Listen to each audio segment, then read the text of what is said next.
బీజేపీని గెలిపించారు.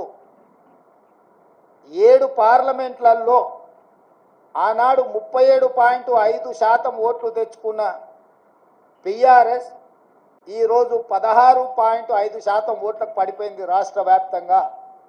అంటే దాదాపుగా 22% ఓట్లు బీఆర్ఎస్ ఓట్లు బీజేపీకి బదిలీ చేసిండ్రు. 2023 శాసనసభ ఎన్నికలలో బీజేపీకి 13% ఓట్లు వచ్చినాయి. ఈ పార్లమెంట్ ఎన్నికల్లో 35.5% ఓట్లు వచ్చినాయి.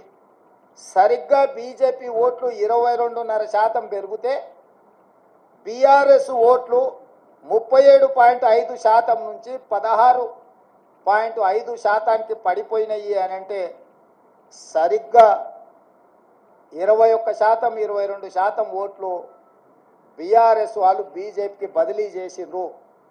తద్వారా 8 పార్లమెంటులల్లా బీజేపీ గెలిచింది. 8 పార్లమెంట్లల్లా బీఆర్ఎస్ డిపాజిట్లు గల్లంతైనాయి.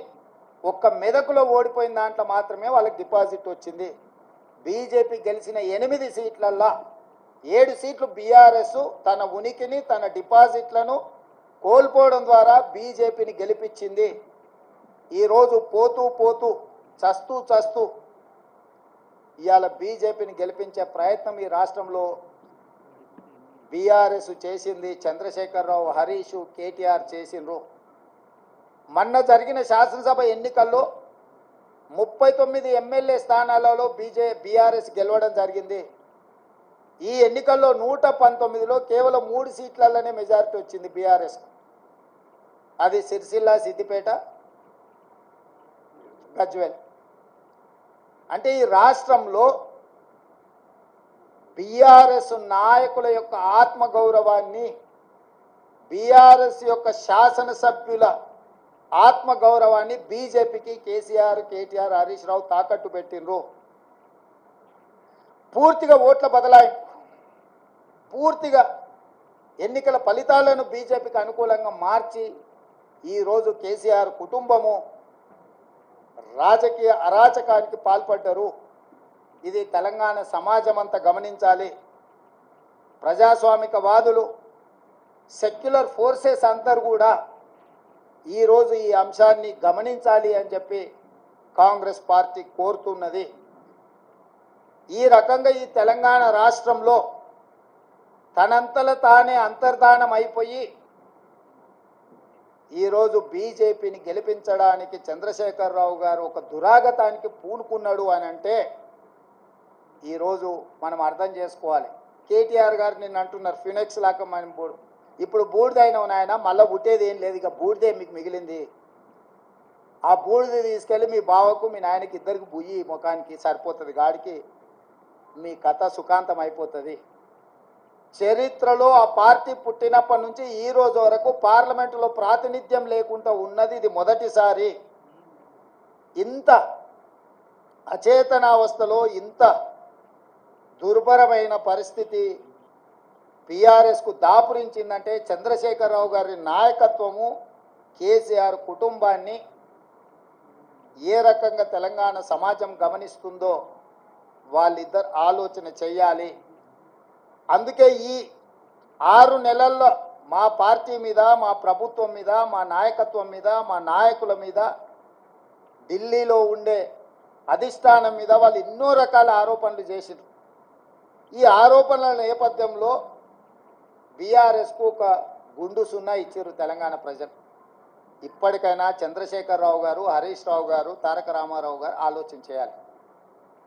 ప్రజలు ఎన్నుకున్న ప్రభుత్వాన్ని 100 రోజులు పూర్తి కాకముందే కోట్లాది శాపనార్థాలు పెట్టడం ద్వారా ఈ ప్రభుత్వాన్ని అస్థిరపరచాలన్న ఆలోచనతో, ఈ ప్రభుత్వాన్ని పడగొట్టాలన్న కుట్రలతో వ్యవహరిస్తే ప్రజలు పూర్తిగా బీఆర్ఎస్ను తిరస్కరించడం జరిగింది. ఇప్పటికైనా ప్రధాన ప్రతిపక్ష నాయకుడిగా రాష్ట్ర అవతరణ దినోత్సవాలలో కూడా పాల్గొనకుండా ఏవో చిల్లర మల్లర కారణాలు చూపించడం ద్వారా మీరు ప్రజాస్వామిక వ్యవస్థనే అవమానించే విధంగా వ్యవహరించిన తీరు ప్రజలు గమనిస్తున్నారు. అందుకే బీఆర్ఎస్ నాయకులకు కేసీఆర్ కుటుంబానికి నేను సూచన చేస్తున్నా, మీ వ్యవహార శైలిని మార్చుకోండి. ప్రతిపక్షంగా సహేతుకమైన సలహాలు సూచనలు ఇవ్వండి. ప్రజల సమస్యలను పరిష్కరించడానికి సహకరించండి. మీ కుటుంబ స్వార్థం కోసమో, మీ పార్టీ మనుగడ కోసమో, లేకపోతే మీరు అక్రమంగా సంపాదించుకున్న ఆస్తులను కాపాడుకోవడానికో మీరు చేస్తున్న ప్రయత్నాలు ప్రజలు గమనిస్తున్నారు. కాబట్టి దయచేసి చంద్రశేఖరరావు గారు ప్రధాన ప్రతిపక్ష నాయకుడిగా మీ బాధ్యతను నిర్వహించండి. హరీష్ రావు గారు, మీరు ఆత్మహత్య చేసుకోవడం ద్వారా కాంగ్రెస్ పార్టీని ఓడించినామని మీరు అనుకుంటున్నారేమో. మీరు ఆత్మాహుతి దళాలుగా మారి కాంగ్రెస్ పార్టీని దెబ్బతీయాలన్న ఆలోచన ఏదైతే చేస్తుండ్రో, ఇది చివరికి మీ ఉనికి, మీ మనుగడ ఈ రాష్ట్రంలో, ఈ దేశంలో లేకుండా, చట్టసభలలో లేకుండా కనుమరుగైపోతారు, కాలగర్భంలో కలిసిపోతారు. ఇట్లాంటి కుట్రలను, కుతంత్రాలను తెలంగాణ సమాజం గమనిస్తుంది. గమనించవలసిందిగా నేను కోరుకుంటున్నాను తెలంగాణ రాజకీయాలలో. అదేవిధంగా కేంద్ర రాజకీయాల దగ్గరికి వస్తేనే, కేంద్రంలో 2014లో Bharatiya Janata party election manifesto మీద 10 మంది నాయకుల ఫోటోలు పెట్టి ఓట్లు అడిగింది. 2019లో 3-4 నాయకుల ఫోటోలు పెట్టి ఓట్లు అడిగిండ్రు. భారతీయ జనతా పార్టీ విధానం మీద, భారతీయ జనతా పార్టీ సిద్ధాంతాల మీద, భారతీయ జనతా పార్టీ ఎన్నికల మేనిఫెస్టో మీద 2014-2019 ఎన్నికలు జరిగినాయి. ఒకసారి 2014లో 273 సీట్లు వచ్చినాయి, 2019లో 303 సీట్లు వచ్చినాయి. అంటే సంపూర్ణమైన మెజారిటీ భారతీయ జనతా పార్టీకి ఆనాడు దేశ ప్రజలు ఇవ్వడం జరిగింది. 2024 పార్లమెంట్ ఎన్నికల్లో పార్టీని పక్కన పెట్టిండ్రు, సమిష్టి నాయకత్వాన్ని పక్కన